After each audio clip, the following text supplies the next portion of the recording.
आप सुन रहे हैं कहानी कब्रिस्तान का रहस्य, जिसे लिखा है रश्मि आर्या रीति ने और आवाज दे रहा हूं मैं। भाई भाई देख, जल्दी यहाँ भाई, जल्दी। कल ही अपना 18वां जन्मदिन मना चुकी रोशनी ने आवाज देकर अपने भाई को बुलाया। वो अभी अपने घर की तीसरी मंजिल पर बने केवल एक कमरे की खिड़की से बाहर की तरफ झांक रही थी। क्या हुआ दी? मैं यही तो हूँ, आप इतनी जोर से चिल्ला क्यों रही थी? कहता हुआ सार्थक रूम के अंदर आया। उसके हाथ में एक ड्राइंग शीट थी जिस पर गहरी काली पेंसिल से एक हथियार नुमा कुछ बनाया हुआ था। सार्थ भाई देखना, वहां वहां आज फिर से आग की लपटें उठती दिखाई दे रही हैं। सार्थ, जब से हम यहाँ आए हैं तब से मैं ये तीसरी बार देख चुकी हूँ। हर महीने की अमावस्या को यहाँ आग की लपटें दिखाई देती हैं। अच्छा सार्थ, ये बता अभी कितने बजे हैं? खिड़की से बाहर झांक रही रोशनी ने सार्थक की ओर देखते हुए पूछा। अभी दी, अभी तो 10 बज रहे हैं। चलो ना दी, ये सब छोड़ो और नीचे चलते हैं, वरना माँ बहुत डांटेगी।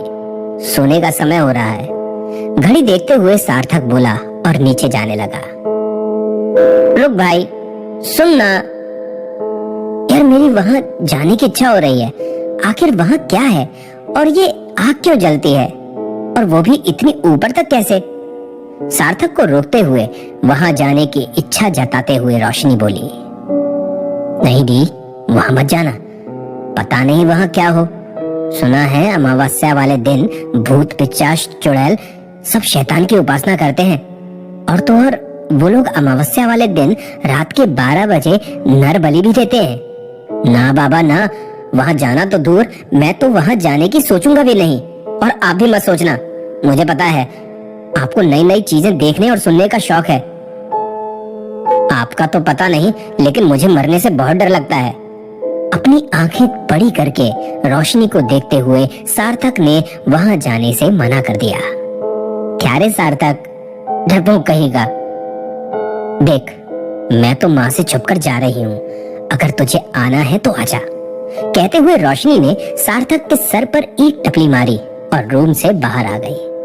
रोशनी जैसे ही बाहर की ओर निकली, वैसे ही सार्थक के हाथ में जो ड्राइंग शीट थी उससे उसका हाथ छू गया।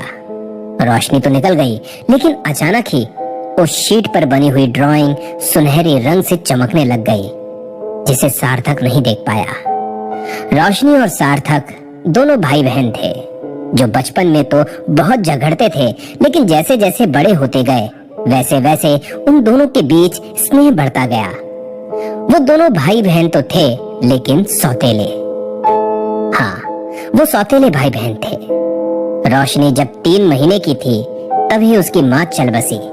उसकी माँ के मरने के 3 ही महीने बाद उसके पिता ने दूसरी शादी कर ली। सार्थक रोशनी से 2 ही साल छोटा था। सार्थक की माँ ने कभी भी रोशनी को प्यार नहीं किया, लेकिन सार्थक के कारण वो उससे कुछ कहती भी नहीं थी। घर में रोशनी और सार्थक की माँ दोनों अजनबियों की तरह ही रहा करते थे, लेकिन रोशनी के साथ सार्थक था तो उसे किसी चीज की भी कोई कमी नहीं होती थी। इन दोनों के पापा बाहर रहते थे। अभी 3 महीनों पहले ही इन्होंने इस शहर में एक 3 मंजिला खाली पड़ा मकान खरीदा था, वो भी बहुत कम कीमत पर, क्योंकि इसके आसपास कब्रिस्तान बने हुए थे। रोशनी रूम से बाहर निकल गई थी। सार्थक भी अपने हाथ में पड़ी शीट को वहीं कुर्सी पर रख रोशनी के पीछे पीछे चला गया। दी रुको ना यार, चलो ठीक है, मैं भी चलता हूँ। आपको अकेले तो नहीं जाने दे सकता ना? कहते हुए सार्थक दौड़ता हुआ रोशनी के पास आ गया और वो दोनों नीचे की तरफ चले गए। इधर वो ड्राइंग शीट अचानक ही उड़कर खिड़की के पास आ गई। देखते ही देखते खिड़की का कांच पिघलने लगा और जमीन पर बहने लगा था। रोशनी और सार्थक दोनों धीरे धीरे बिना पैरों की आवाज किए जैसे ही बाहर निकलने के लिए घर के दरवाजे की तरफ बढ़े, वैसे ही रोशनी को याद आया कि वो अपना फोन वहीं ऊपर कमरे में भूल आई है। वो सार्थक को रुकने का बोलकर वापस ऊपर की ओर चली गई। जैसे ही वो ऊपर आई, वैसे ही उसे एक अजीब सा एहसास हुआ। ऐसा लगा जैसे उसके आसपास कुछ है। तीसरी मंजिल पर बस एक कमरे के सिवा कुछ भी नहीं था। उसने अपने आसपास देखने की कोशिश की, लेकिन लाइट ऑन नहीं होने के कारण कुछ नहीं दिखा। मन का वहम समझकर रोशनी ने लाइट ऑन की, लेकिन वहां की लाइट ऑन होकर तेज रोशनी के साथ वापस बंद हो गई। ये सब छोड़कर वो अंदर कमरे में गई और एकदम से फिसल कर गिर गई। पूरा पिघला हुआ कांच रोशनी के शरीर पर चिपक गया। वो उठी और खुद को साफ किया। उसे लगा कि शायद यहाँ पानी गिरा हो। उसने अंधेरे में ही अपना मोबाइल खोजा और उठाकर जैसे ही रूम के बाहर आने लगी, वैसे ही उसकी नजर उस शीट पर गई। उसे ऐसे लगा जैसे वो शीट खिड़की के कांच से चिपकी हुई है। हे भगवान, ये सार्थक पता नहीं क्या करता रहता है, कहते हुए उसने वो शीट वहां से हटाई और टेबल पर रखकर चली गई। खिड़की का कांच पूरी तरह पिघल चुका था। रोशनी ने वो शीट टेबल पर रखी, लेकिन रोशनी के वहां से निकलते ही वो शीट तेजी से उड़ते हुए खिड़की से बाहर निकल गई। रोशनी और सार्थक निकल चुके थे उसी दिशा में जहां इन लोगों ने आग देखी थी। दी, क्या आपको भूत प्रेत पर विश्वास है? हम जहां जा रहे हैं वहां अगर सच में ऐसा हुआ तो? सार्थक ने अपनी बहन रोशनी के साथ चलते हुए पूछा और उसका हाथ पकड़ लिया, लेकिन रोशनी ने एक झटके से उसका हाथ छोड़ दिया और अचानक उसके सामने आ गई। सार्थक, मैं तुझे खा जाऊंगी। एक अजीब सी आवाज में बोलते हुए रोशनी बिखरे बाल आंखों के सामने आए हुए चेहरे पर शैतानियत के साथ सार्थक के सामने खड़ी हो गई। दी! सार्थक जोर से चिल्लाया और भागने ही वाला था कि रोशनी ने उसका हाथ पकड़कर हंसने लगी। अरे बुद्धू, मैं ही हूँ, बस तुझे डरा रही थी वे, कहते हुए रोशनी ने अपने बाल सही किए और सार्थक को शांत किया। क्या दी, डरा दिया? कहते हुए सार्थक ने फिर से रोशनी का हाथ थाम लिया और दोनों उस ओर बढ़ते गए। आग की लपटें अब उन्हें बहुत करीब से दिखाई दे रही थीं। देखते ही देखते वो बहुत पास पहुंच गए थे। उन्हें ये देखकर हैरानी हुई कि वो लपटें एक कब्रिस्तान से आ रही थीं। वो दोनों मजबूती से एक दूसरे का हाथ थामे कब्रिस्तान की सीमा पर पहुंच चुके थे। जैसे ही वो सीमा तक पहुंचे, वैसे ही एक चमगादड़ों का झुंड बहुत तेज चित्कारते हुए वहां से उड़ गया। अचानक से वो तेज आग की लपटें धीरे होने लगी। जैसे जैसे वो कम हुई, वैसे वैसे उन्हें वहां एक आकृति दिखाई दी। वो शायद कुछ पूजा पाठ कर रही थी। उसे देखकर रोशनी को याद आया कि सार्थक ने उसे कहा था कि कब्रिस्तान में शैतान की पूजा की जाती है। कुछ सोचकर रोशनी आगे बढ़ी, लेकिन उसके आगे बढ़ते ही कब्रिस्तान पूरा का पूरा हिल उठा। पेड़ पर बैठे उल्लू चमगादड़ के झुंड चिल्लाने लगे और उड़ते हुए उन दोनों के आसपास मंडराने लगे। कोई कोई उन्हें घायल करने की कोशिश करने लगा, लेकिन ये क्या? जैसे ही रोशनी का हाथ किसी उल्लू या चमगादड़ को छूता, वो वहीं गिर जाते और मर जाते। लेकिन इस बात का ध्यान ना तो रोशनी ने दिया, ना ही सार्थक ने। जैसे तैसे वो आगे बढ़े। वो दोनों डरते डरते एक एक पग सावधानी से बढ़ा रहे थे कि अचानक एक पेड़ से उन दोनों के सामने एक चुड़ैल लटक गई। दोनों ही चिल्लाते हुए पीछे हो गए। वो चुड़ैल बहुत ही खतरनाक चीत्कार के साथ उन दोनों के सामने आ गई। दिखने में वो एकदम बड़ी चमगादड़ जैसी लग रही थी और चेहरा एकदम काला सड़ा हुआ और अपनी लाल आंखों से देखते हुए आगे बढ़े जा रही थी। वो दोनों धीरे धीरे पीछे हुए जा रहे थे। अचानक वो चुड़ैल रोशनी पर झपटी, लेकिन खुद ही एक चीत्कार भरते हुए उन दोनों से बहुत दूर जा गिरी। दोनों हैरानी से एक दूसरे को देखने लगे। उन्हें कुछ समझ नहीं आ रहा था। अचानक उन्होंने देखा कि बहुत से पिचासों और चुड़ैलों ने उन्हें घेर रखा है और अजीब अजीब सी आवाजें निकालते हुए उनकी ओर बढ़ रहे थे। डर के मारे दोनों के हलक सूख चुके थे। दी, मुझे बहुत डर लग रहा है।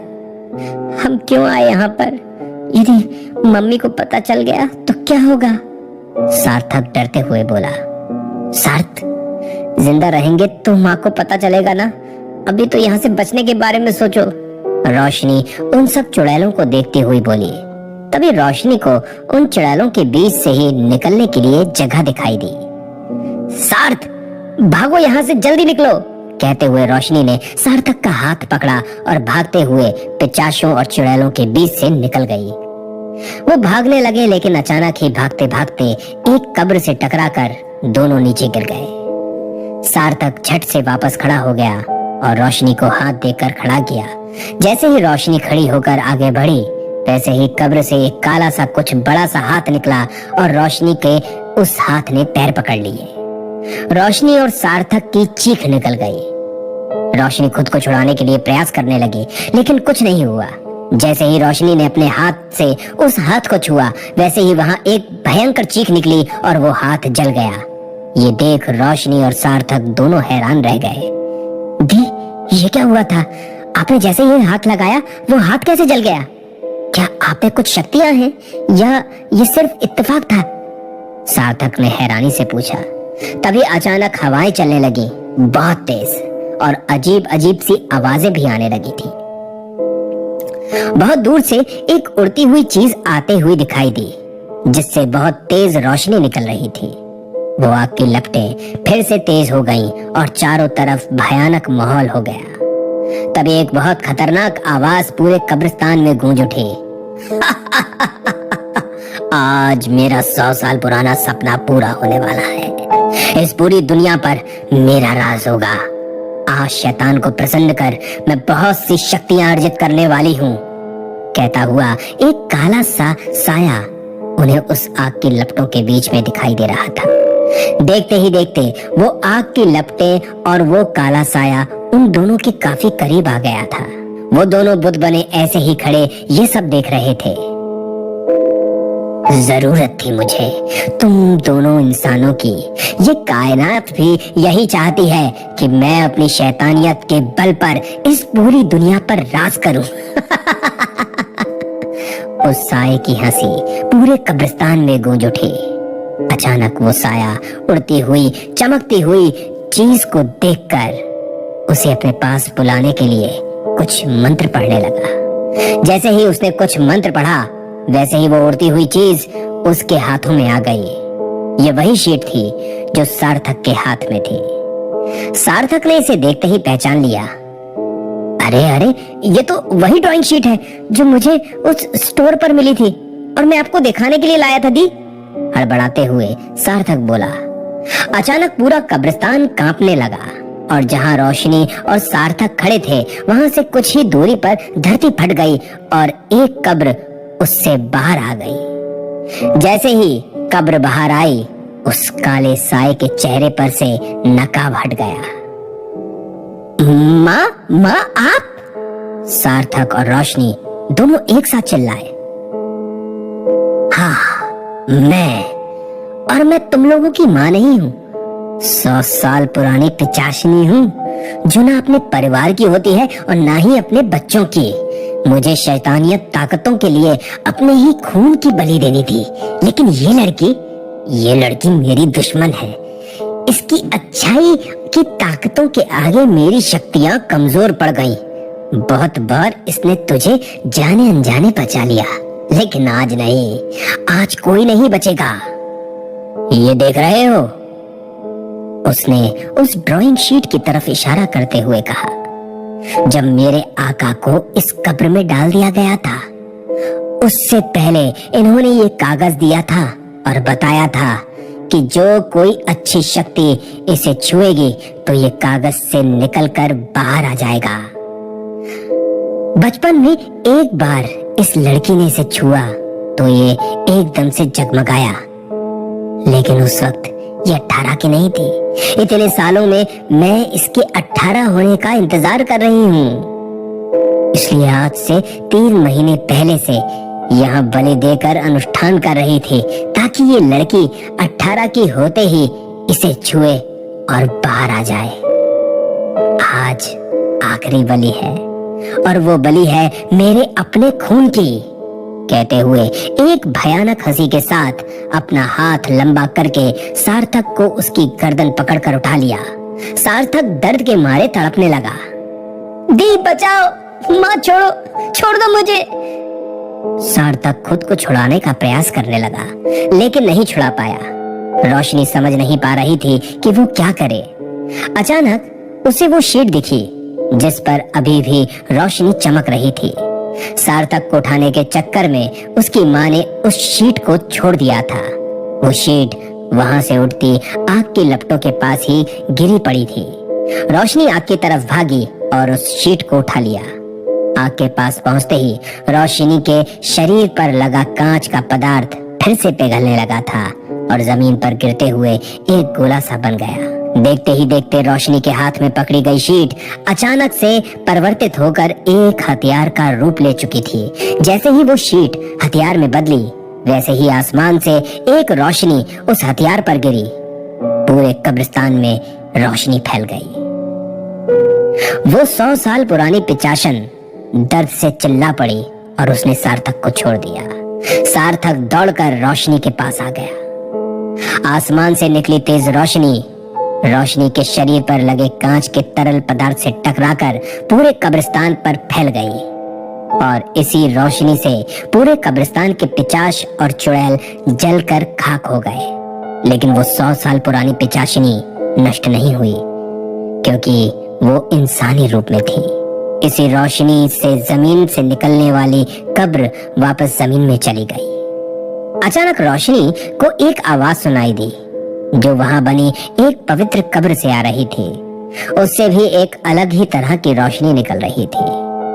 रोशनी, इस हथियार से तुम इस पिचाशनी के इंसानी शरीर को खत्म कर दो ताकि आसमानी रोशनी से भी ये जलकर खाक हो जाए। मैं जानती हूँ कि तुमने इसे अपनी माँ का स्थान दिया, लेकिन इसके शरीर में पिचाशनी निवास करती है, तो तुम्हें इसे मारना ही होगा। कहते हुए उस कब्र की रोशनी गायब हो गई। मार डालो मुझे, लेकिन मैं फिर आऊंगी अपना बदला और अपना सपना पूरा करने। और मुझे मार भी दिया तो क्या, इस कब्रिस्तान का रहस्य तुम्हें कभी पता नहीं चलेगा, कभी नहीं। कहते हुए वह पिचाशनी भयानक रूप से हंसने लगी। तभी रोशनी उस कांच के घेरे सहित आगे बढ़ी और उस हथियार को पिचाशनी के शरीर में घोंप दिया। एक भयंकर चित्कारे से पूरा कब्रिस्तान कांप उठा और इसी के साथ वो पिचाशनी जलकर खाक हो गई। पिचाशनी के राख हो जाने के बाद वहां सब कुछ सामान्य सा हो गया। आग की लपटें भी बंद हो चुकी थी और रोशनी के चारों ओर बना कांच का घेरा भी गायब हो गया था। रोशनी और सार्थक भागते हुए उस कब्रिस्तान से बाहर आ गए थे और अपने घर वापस पहुंच चुके थे। उसी समय कब्रिस्तान में एक बार फिर भयानक आवाज गूंजी, मैं वापस आऊंगी। आऊंगी जरूर। और इसी के साथ जो कब्र जमीन में चली गई थी, वहां एक दैत्यकार विशाल कंटीला का पेड़ उगाया था।